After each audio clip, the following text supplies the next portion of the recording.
So yeah, that's what the book looks like. It's Influence, Reframing Influencer Marketing to Ignite Your Brand. You can look for that on the Amazons and all that good stuff. That's not what we're here for. So here's why we're here. There's a problem right now with influencer marketing out there. Many of you who subscribe to HBO, or maybe you keep tabs on what's going on out there in the marketing and/or digital marketing space, maybe you've heard about this documentary on HBO called Fake Famous. It's actually produced, written, and directed by Nick Bilton, who used to be the technology writer for the New York Times. He's now a contributor to Vanity Fair. And the premise of this whole thing is what the problem with influencer marketing is today. So Nick looks at influencers and sees what the mainstream media, including people like Nick, tend to report about influencer marketing. They think they're very superficial.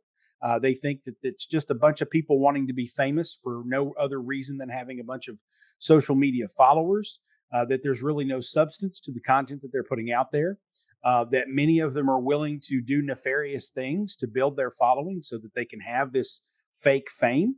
And so Nick had sort of a hypothesis and said, you know what I'm going to do? I'm going to take three people, the three people you see there on the screen, and I'm going to buy followers for them, and I'm going to buy engagement on those social networks for them so that we can see if I can produce fake famous people, which is his hypothesis, is that that's how most influencers operate. And in fact, the biggest problem I have with the documentary, which is a very well done film, by the way, but the biggest problem I have with the documentary was that his conclusion is this is how people become influencers. They fake their way, they lie, they astroturf, they buy and manipulate their way into having followers, and there's really no substance to what they do. And so I actually had Nick on my influencer marketing podcast, and I said to him, look, I think what you're doing is you're taking the best practices of the worst offenders out there and saying that that's the rule. And this is what he said in response. He said, I think the best practices of the worst offenders are the majority of the people that are quote unquote influencers. Well, I happen to work with influencers on an everyday basis at Cornett. I develop influence strategies. And in my experience, and in the experience of practitioners, remember, Nick's not an influence marketing practitioner. He's a technology writer, an outside, sort of mainstream media member who was looking into this one thing and had a hypothesis he wanted to test. And when you control all of the factors going into the hypothesis, you can manufacture that test really easily. But I work with influencers every day. And in my experience, the people who do what Nick thinks all influencers do, it's about 10-15% of the marketplace. Yeah, there's people out there that are fraudulently buying followers, that are trying to fraudulently produce engagement to look better and bigger so that they can get brands to pay them and whatnot. But the vast majority of these influencers out there are incredibly talented content creators who are very talented at photography, at design, at art, at writing, at videography and movie making and video making and creating engaging content on social networks. And because they're that talented and they have something to contribute to the greater good they're attracting audiences. And when your brand, when your business aligns with the audience that they have or the style of content that they create, now all of a sudden magic can be had. And you can connect with those audiences through those influencers. You can not only partner with them and engage with them to reach their audiences with your message, but you can also partner with them and engage with them for them to actually produce content and assets for you to use on your digital and social channels as well. So if you look at them as an extension of your creative team, as people who are creating content for you to use, and not just someplace where you can rent an audience or buy an ad, now all of a sudden the world of influence marketing looks a little bit differently, and I think you'll experience it a little bit differently than Mr. Bilton implies that all influencers are like. So what are influencers? Let's define this up front, because my sort of philosophy here is based on some variations of the terminology and the definitions that you've probably heard. A lot of people, when they think of influencers, they think these are people with big audiences on Instagram and YouTube. We're talking about social media people with hundreds of thousands of followers. But if you look at influencers from that perspective, you're looking at them through a tunnel. That's tunnel vision. You're looking at a very small definition of what an influencer might be. And when you look at anything through a tunnel, you're missing the greater picture to be had. In my personal experience, this is one of our problems with influencer marketing. I think we need to reframe influencer marketing and think of influencers in a very different way. And when we do, it's going to open that tunnel vision so that we see the bigger picture and we see the opportunities for our businesses and our brands within that picture. So what do I mean by this? Well, my definition of an influencer is that an influencer is anyone who can motivate an audience to take action. And yes, that can be an Instagrammer and a YouTuber, but it can also be a minister or priest. It could be a bartender. I work in the spirits industry, and one of the most important groups of influencers that my spirits clients count on are bartenders, because they are the ones who recommend the spirits to put in cocktails and the drinks that you're going to have, right? So you go into a bartender and say, what's the newest or the best bourbon you've got? I'd like to try that. So that bartender has an opportunity to then influence the audiences who ask that question. Public speakers, people who are speaking at events like this, can certainly be influencers. Political leaders can do it. Political lobbyists are paid influencers and have been for many, many years before we ever called anything influencer marketing. But that's what political lobbying really is. They're trying to influence legislation and policy through, convincing politicians and elected officials to think a certain way or vote a certain way on given issues. But it can also be someone like a vocal parent. If you're a local business and your target audience is parents, then the president of the local PTA is probably more important to you than someone who has 300,000 followers on Instagram. So an influencer is anyone who can motivate an audience to take action. Doesn't necessarily mean anyone with a large online audience. You can be influenced by people standing in front of you at the grocery store. I have been before, not for major purchases, of course, but if I overhear two people talking about a product or service and it interests me, I might go home and Google it. I might, start to think about maybe I should try that product. I liked what they had to say. So we have to start thinking about influence rather than influencers, because again, when we do, it opens up our perspective to see a lot more. I want you to start to focus on the action. What are you trying to accomplish with influencer marketing? You're trying to accomplish influence. You're not trying to accomplish influencers. You're not focusing on the noun or the channel or the person. You're focusing on the action. You're focusing on what your strategic purpose is. You're trying to persuade that audience to take action. So my argument is that we need to reframe influencer marketing, drop the R, and call it influence marketing, because that's what we're trying to do. And again, yes, it's just a semantic trick. It's just a little, sort of just drop that one letter. It shouldn't make a big difference, but it really does. Because when you think about influencers, your mind goes to Instagram and YouTube. When you think you're trying to influence, well, that could mean you're just trying to talk your friends into going out to dinner with you tonight. It may not necessarily have anything to do with marketing. Influence is much bigger. It's much more robust, and it can help your brain think a lot bigger and more robust about what you're trying to get done for your business or your brand. So when you start to think about influence marketing versus influencer marketing, what does that look like? Let me take you through a little bit of a case study. Cornett, we have the good fortune and honor of working with the University of Kentucky in Lexington, Kentucky, where we're located, and the University of Kentucky healthcare brand, which is a large healthcare system, hospitals and medical services and areas of care, of course, for the Central Kentucky region. And we helped them as an ad agency. Cornett's a full service ad agency, so we helped them build an ad campaign a couple of years ago that was called "We Are Proof." And the way that we launched this campaign was through a 2-minute brand film, not a sizzle reel necessarily, but like a cinematographic, if that's a word, an effort at cinematography, where we built a little movie that was, very, high drama and dramatic and very emotional roller coaster-esque. It got people sort of baked into the storylines of the different areas of care that the University of Kentucky healthcare provides, as proof that it is, a staple of the community in Central Kentucky. But it's a 2-minute film about a hospital. How many people are going to get excited about watching a 2-minute film about a hospital? Not many.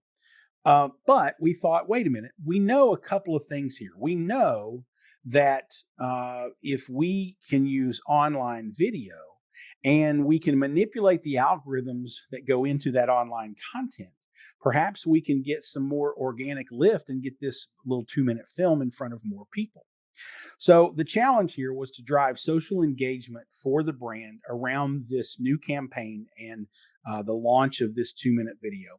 We wanted to maximize the reach of the brand message within our target audience, which were the medical decision makers, the healthcare decision makers in Central Kentucky households, which typically are moms, typically are women, and typically are women in probably their 20s to 50s. They might be making decisions for their children. They might be making decisions for them and their spouses.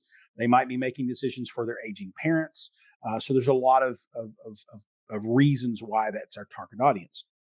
And they're called our someday audience. They may not need UK healthcare today, but they will someday. And so we want to make sure that that footprint gets to see this.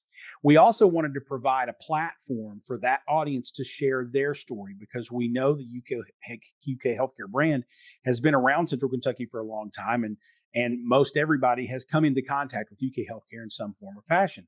So we thought this is a great opportunity to cultivate some of the stories of people, depending upon UK healthcare and its brand, to show that they are proof, again, that UK healthcare serves the community in great ways. And we knew, because we were doing this, we were going to launch this video on Facebook. We thought, well, wait a minute, let's try to get some amplification behind this video by sort of hacking the Facebook algorithm. Nothing nefarious, nothing illegal, nothing wrong. But here's what we know about the Facebook algorithm. The Facebook algorithm is very complicated, takes a lot of factors into play. But having worked with Facebook content for so many years, we figured out a few things. First of all, if the content is recent compared to other content, Facebook will put it higher in the algorithm and surface it to your feed more frequently than something that's not recent. So if it happened 5 minutes ago versus 5 hours ago, 5 minutes ago wins.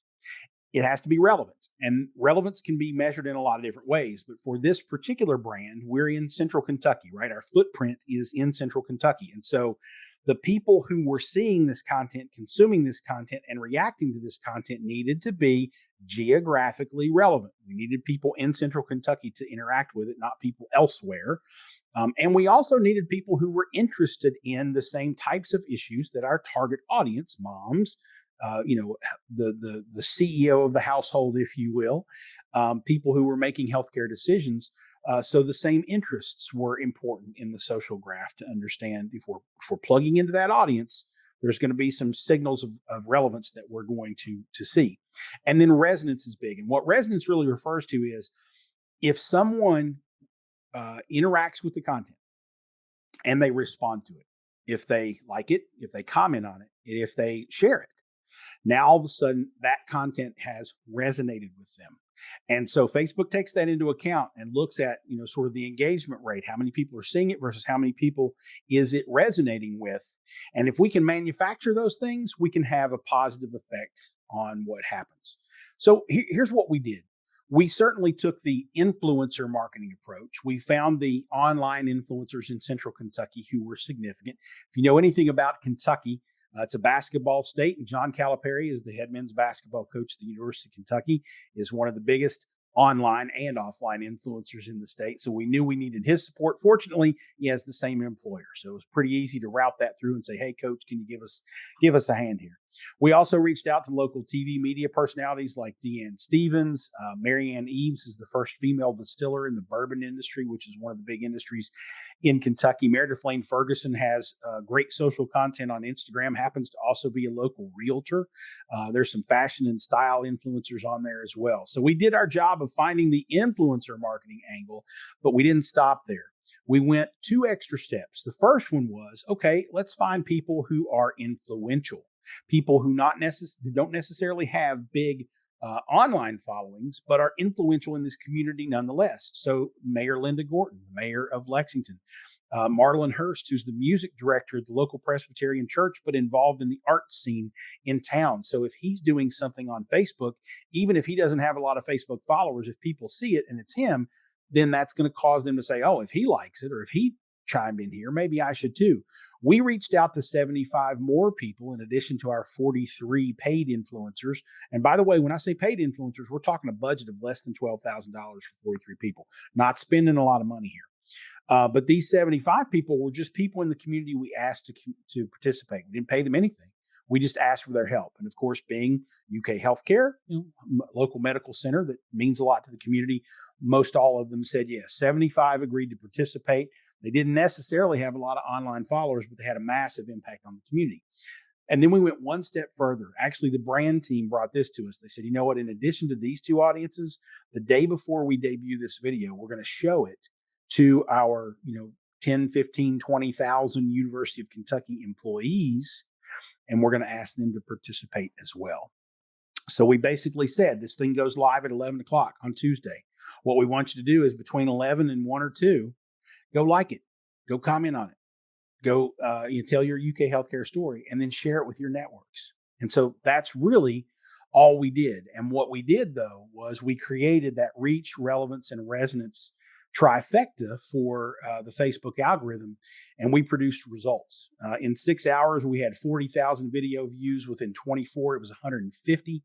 And then after 4 weeks, we had over 800,000 views of this video. Lexington, Kentucky, by the way, has a population of 320,000 people. So we were almost 3x the population of our geographic footprint in 1 month of having this particular video handled this way, with the theory of influence marketing using online and offline, thinking about influence, not influencers.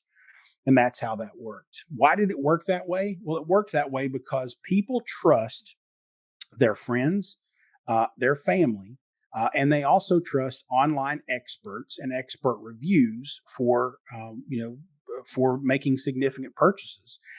This is a research from Chatter Matters, which was the research that went into Jay Baer and Daniel Lemon's best-selling book, Talk Triggers. And this is for significant purchases. And so it goes down and tells you where people get their information when they're making those decisions. And 3 of the top 5 there are impacted by influencers. Your friends and family, if they're participating in something online and you see it, then you're more willing and more apt to participate yourself. Your online reviews are very important, and your influence marketing can generate those. You can't, intentionally tell people to go review you or pay people to go review you on Amazon or Google My Business or places, or Yelp or places like that. But you can pay them to review your product and then use that content on your website, which Google looks at as well, and people coming to your website look at too. So online reviews have an impact on it. And then expert reviews, that's where influencers, online influencers, fall in to this sort of trust array of who you trust for information when you're making purchases. And so when you are able to tap into multiple channels of trust with your influence marketing and not looking at it through that sort of tunnel vision, you're able to have a much bigger impact. All right, let's talk very quickly about building your influence strategy, and then hopefully we can have some time for a few questions here at the end. I'm going to try to go through this quickly, but I want to make sure everybody gets all of these steps. The first thing you need to do with any strategy, whether it be influence strategies, marketing strategies, content strategies, business strategies, revenue strategies, whatever they are, is you've got to decide what your goal is. Influencer marketing goals should ladder up to your overall marketing goal, which should ladder up to your overall business goal. So make sure there's alignment there on what you're trying to do. If your goal is really to grow as a company, the overall business goal is to grow as a company, then you need to make sure that influence marketing strategy and the goals that you have lined up there are focused on growth, of creating more awareness, of driving more users, of driving more sales. So let's make sure that there's good alignment with your business goals. Then you've got to define your audiences, and that is understanding who you want to reach, and then going out and finding where those people spend their time online, who influences them, what content they consume. When you start to understand that, you can start to paint a little bit of a picture, kind of a social graph, if you will, of your target audience and where they play online, what content they consume, and potentially who they find influential, who influences them to make purchases when they are, online surfing and navigating the web, or of course, when they're offline, who influences them to make purchases and decisions and change their minds about things in their day-to-day life. You might want to surface that information too, because again, this isn't just an online activity. So define your audiences so that you can then delineate the influential people that you're going to be able to leverage and use to connect to those audiences. And yes, it might very well be that when you're looking through the eyes of your prospective consumers, you see that you are influenced a lot by people on YouTube or people on Instagram or people who post expert reviews on Consumer Reports or get other given websites. But you might also find that when you're looking through your prospective customers' eyes, that the people who influence you the most are the people you go to church with or fellow parents of your children's school. And so that again opens up the possibilities for you to develop influence programs that may not necessarily be tied to social media. Then you need to develop assets before you ever reach out to any of these influential people.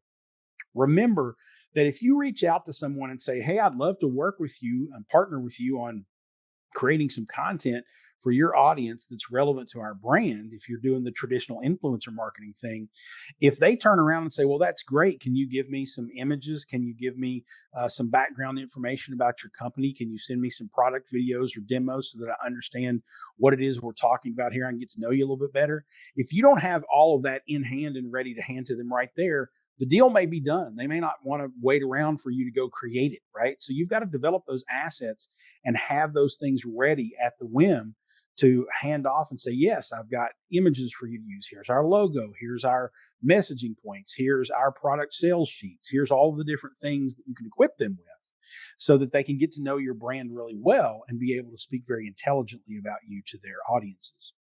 Then you deliver your messages. Not only do you reach out to the influencers and partner with them, talk to them about what a collaboration might look like, what's in it for them, what do they need to be able to say yes to help you do this, but then also helping them develop those messages that they ultimately send to their audiences that bring you into the conversation, that bring you into that circle of trust within their audience so that you can start to communicate what you're trying to communicate through them, and see some success in your influence marketing programs. Then you determine successes, but I say determine successes in a very meta perspective, because measurement is something that you can't do at the end. If you wait to the end to measure, then you're probably not going to be very happy with where you've gotten, because measurement starts from the first one. The first thing was decide your goals, right? Well, when you decide your goals, you're then going to plan to measure. You're going to constantly monitor and optimize your content, your message, your distribution points, the influencers you're using, because you want to be able to manipulate that success along the way. Planning to measure means you say, "Okay, here is what we're going to measure to prove whether or not we've reached this goal. Here are the benchmarks that we're going to try to get to." But then you lay little data traps along the way so that you can look at the key performance indicators, the KPIs, that'll tell you, yeah, you're headed in the right direction. You're headed up and right. Or is it up and right? I don't know which way you're looking, but you're headed up and right. And so if you are not headed up and right based on those KPIs, then obviously you're going to want to adjust and make some changes in what you're doing. So constantly monitor and optimize. Don't wait to the end to measure. You've got to measure that at the start. So let me give you a couple really quick case studies, and then hopefully we'll get to some questions here. So UBS is a financial services company in Great Britain. Well, they're actually global, but this happened in Great Britain. So their goal was to drive more leads for their financial services products, both B2B and B2C products. They wanted to identify influencers in sort of niche segments of financial planning, and reach out through those influencers to connect their products and services to that influencer's audience. So the results of this program were that they increased lead generation for annuities. If you know anything about annuities, it's like hundreds of thousands of dollars in investments that are like retirement savings accounts almost. But that money is invested, and UBS profits off of the interest that's collected on that investment over the years. So it's a very profitable product for UBS. Well, they increased their lead generation for people interested in annuity products by doing one thing and using one influencer. Martin Bamford has a financial podcast, a financial planning podcast. He's got about 1,000 downloads a week, so it's not earth-shattering Joe Rogan level podcast. And it's a very niche audience. It's people who are planning their financial futures. And in fact, Martin Bamford only has about 12,000 overall online followers when this happened. But UBS used this one influencer, and they pitched an executive as a guest on the podcast. And guess how much that cost them? Cost them $0. They pitched that executive as a guest on the podcast and increased their leads by 4 times over what they were measuring before. Pretty impressive when you're doing that with one influencer. All right, some ideas for today of how you can leverage and use influencers. Live streaming. Christian was talking to us a little bit before it's been mentioned in a lot of different sessions here at DigiMarcon. You can live stream on your channels. And if you're nervous about doing that, well, then join an influencer's live stream on their channels. Partner with them to be a guest on what they're doing, or have them, show you and set up live streams for you. They are content creators who know how to do this. If you don't, they're great people to partner with to be able to bring you up, up to speed on what's going on with live streaming. You can tap into their audience, you can tap into their expertise and bring that to your audience, and bring your expertise to their audience. And so there's lots of great ways to partner and collaborate with them for live streaming. You can also use them in your content. So maybe they write guest posts or give you quotes for the articles or the reports that you're writing. They can be guests and host and conduct webinars on your behalf. They can write reports and white papers for your company if you're in the B2B space and that's of interest. They can certainly help you create creative content. A lot of these folks are great videographers, great graphic artists, great photographers, great writers, right? Well, think of them as an extension of your creative team and hire them for what they're really good at. And one of the things that we know they're really good at, because they generate audiences online, is they're really great at creating social content. They can create great Instagram stories or great TikTok videos or great YouTube videos. Partner with them so that they can create that with or for you, so that your videos are good, or so that you can make an appearance and walk into TikTok in a relevant way rather than throwing up a corporate account and being like, hi, we're on TikTok and don't know what we're doing. Use a TikToker who knows what they're doing to usher you into that platform and show you how to do it. Great way to engage influencers. And that's kind of what I even did a whole slide about it, right? Expand your platforms, a great opportunity to partner on networks where you don't have a presence.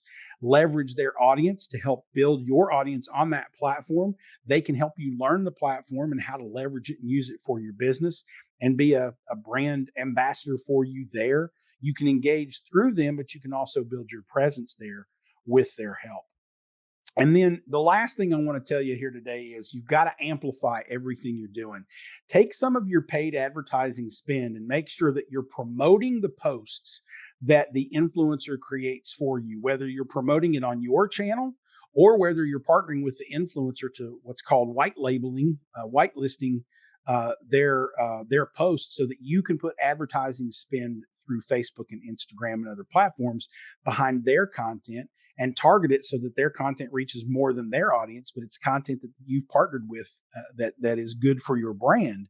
So you can whitelist their account or they can whitelist you on their account, and then you can put ad spend behind their content to amplify what you're doing. Pay the influencer to promote their own posts so that they expand their reach, but you're putting that paid budget behind it.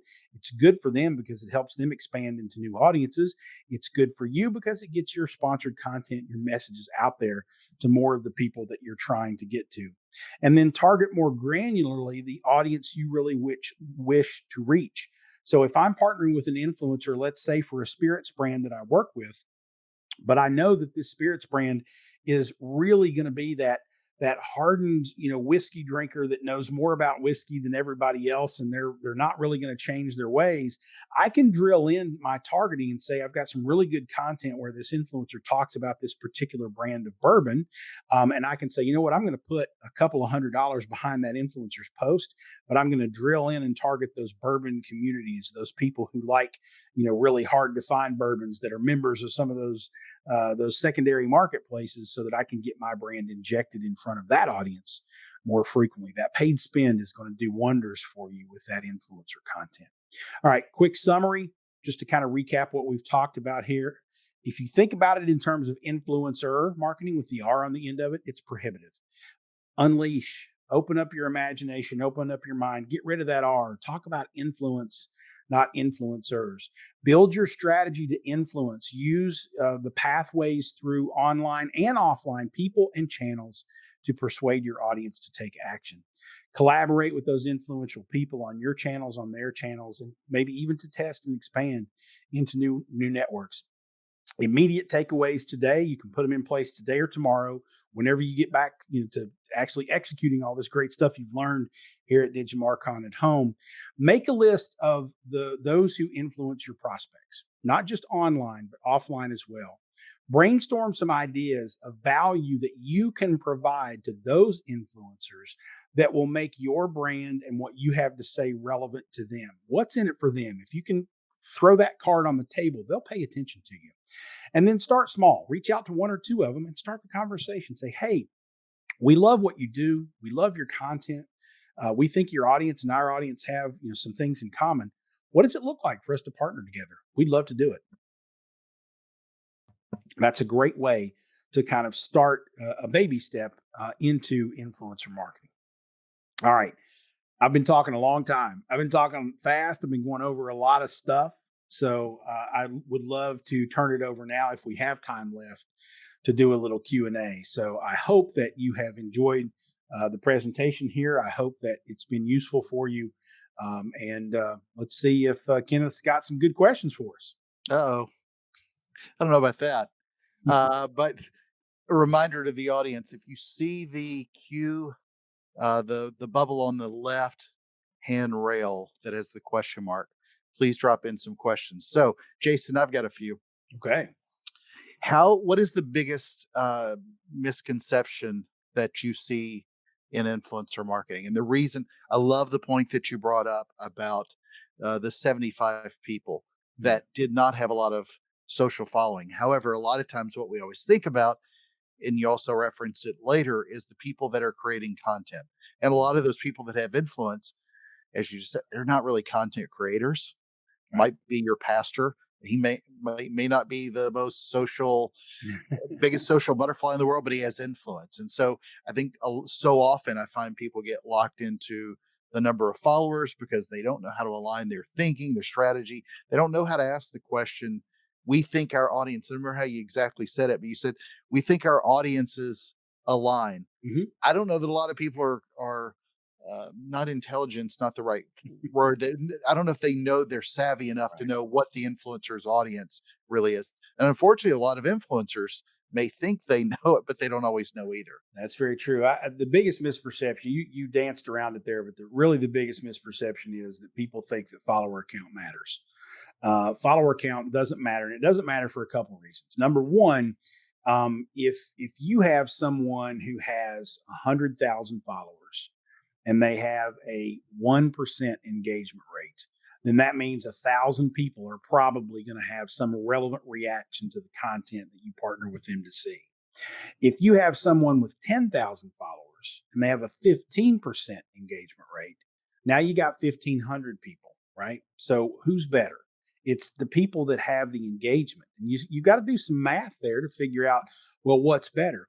You'll notice that once people get past about 25, 30,000 followers, their engagement rate starts to drop over time because now they're talking to audiences on scale. They can't engage on that one-to-one personal level as much. And so some of their audiences lose interest. So the big follower counts, are sexy for reach maybe, or maybe impressions, but they're not sexy for engagement, for actually communicating a message, for persuading that audience to take action. So the biggest problem there that I see out there, the biggest misconception, as you asked, is that follower counts matter. The other reason that follower counts don't matter is because I mentioned this a couple times, but online influencers are influential because they know how to create content.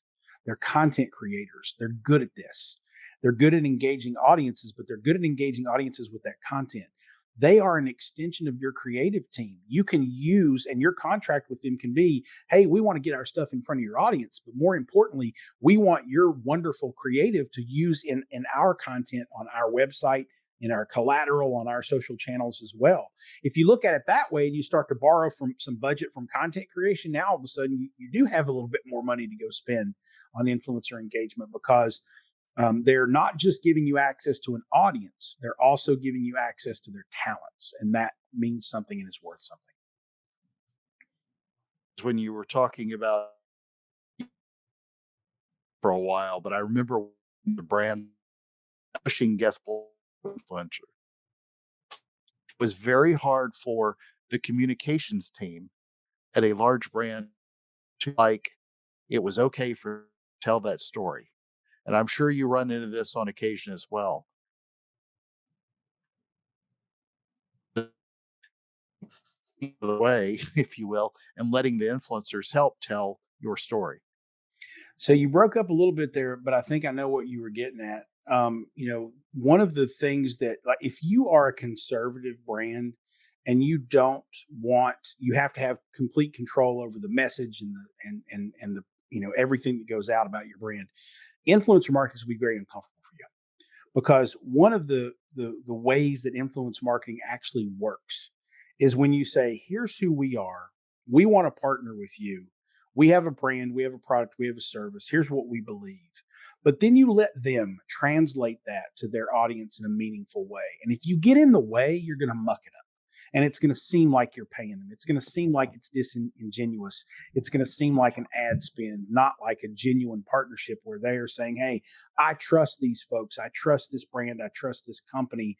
And I think you should too." If you get in the way of their genuine connection with their audience and try to muck it up with verbiage and using the right words, and I get to edit everything, it's probably not going to be real successful for you. So if you're that kind of really buttoned up, tight, conservative, regulatory corporate environment, influencers probably aren't going to be real comfortable for you.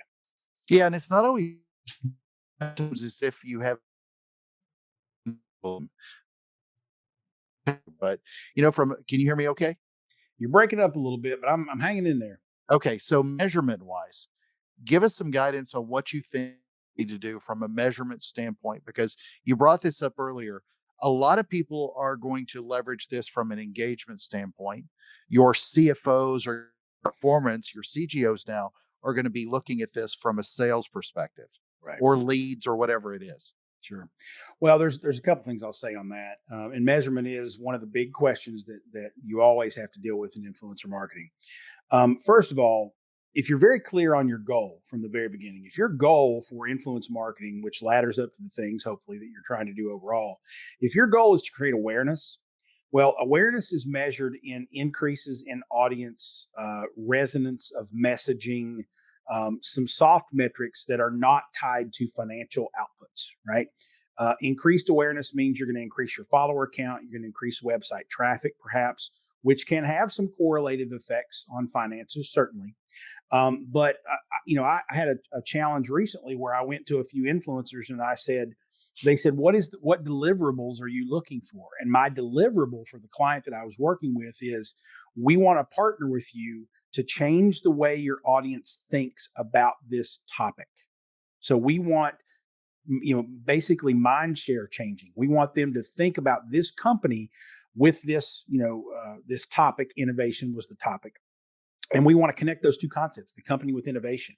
That's our deliverable. And they said, no, how many posts do you want and whatnot? And my answer was, how many ever it takes to get there, because the deliverable is, we want to change their thinking.